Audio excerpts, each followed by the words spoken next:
నజ్రియా నాజిం గత కొన్ని రోజులుగా సోషల్ మీడియాలో సైలెంట్ అయిపోయింది. గతేడాది డిసెంబర్లో చివరగా పోస్ట్ వేసింది. తన చిత్రం సూక్ష్మదర్శిని బ్లాక్ బస్టర్ అయినా కూడా ఎవరి కాల్స్కి స్పందించలేదట. ఫ్రెండ్స్, ఫ్యామిలీ, సినీ ఫ్యామిలీ నుంచి ఎవరు ఫోన్ చేసినా కూడా స్పందించలేదట.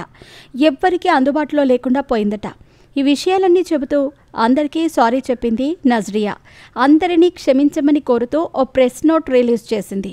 నజ్రియా ఇన్ని రోజులు సోషల్ మీడియాకి దూరంగా ఉందట. అసలు ఎవ్వరి ఫోన్లు లిఫ్ట్ చేయలేదట. తాను ఇన్ని రోజులుగా కాస్త డిప్రెషన్లో ఉందట. కొన్ని గడ్డు పరిస్థితుల్ని ఎదుర్కొందట. అందుకే ఎవ్వరికీ కాంటాక్ట్లో లేదట. తన సూక్ష్మదర్శిని సినిమా హిట్ అయిన తర్వాత ఎంతోమంది ప్రశంసించేందుకు ఫోన్లు కూడా చేశారట. కానీ ఎవ్వరి ఫోన్స్ కూడా లిఫ్ట్ చేయలేదట.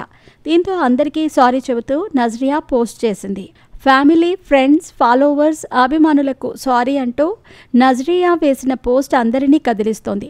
అసలు మీకు ఏమైంది? ఎందుకు డిప్రెషన్లోకి వెళ్లారు? అసలు ఏం జరిగింది అంటూ కామెంట్లు పెడుతున్నారు. సడన్గా ఈ పోస్ట్ చూసి విడాకుల పోస్ట్ అయి ఉంటుందేమో అని అనుకుని భయపడ్డా అంటూ నెటిజన్లు కామెంట్లు చేస్తున్నారు. గత కొన్ని నెలలుగా నజ్రియా ఇలా సైలెంట్గా ఉండటంతో విడాకుల ఇష్యూ జరుగుతుందేమో అని రూమర్స్ కూడా వచ్చాయి.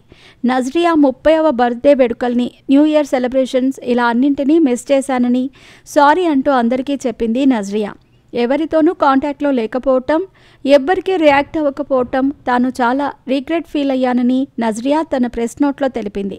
నజ్రియా, ఫాహద్ ఫాజిల్ మధ్యలో ఏం జరిగి ఉంటుందో అని అంతా అనుకుంటున్నారు. వారిద్దరికీ పర్సనల్గా ఎలాంటి ఇబ్బంది లేదని నజ్రియా నాజిం ఫాహద్ అని పోస్ట్ చూస్తేనే అర్థమవుతుంది.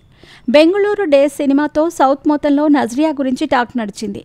ఆ తర్వాత రాజారాణితో తెలుగులో నజ్రియాకు మరింత ఫ్యాన్ ఫాలోయింగ్ పెరిగింది. అంటే సుందరానికి అంటూ నానితో నజ్రియా నటించింది. అయితే ఈ చిత్రానికి మిక్స్డ్ టాక్ వచ్చింది. దాంతో నజ్రియాకు తెలుగులో బ్లాక్ బస్టర్ మిస్ అయినట్టుగా అనిపించింది. ఆ మూవీ బ్లాక్ బస్టర్ అయి ఉంటే నజ్రియాకు మరిన్ని ఆఫర్లు వచ్చి ఉండేవేమో.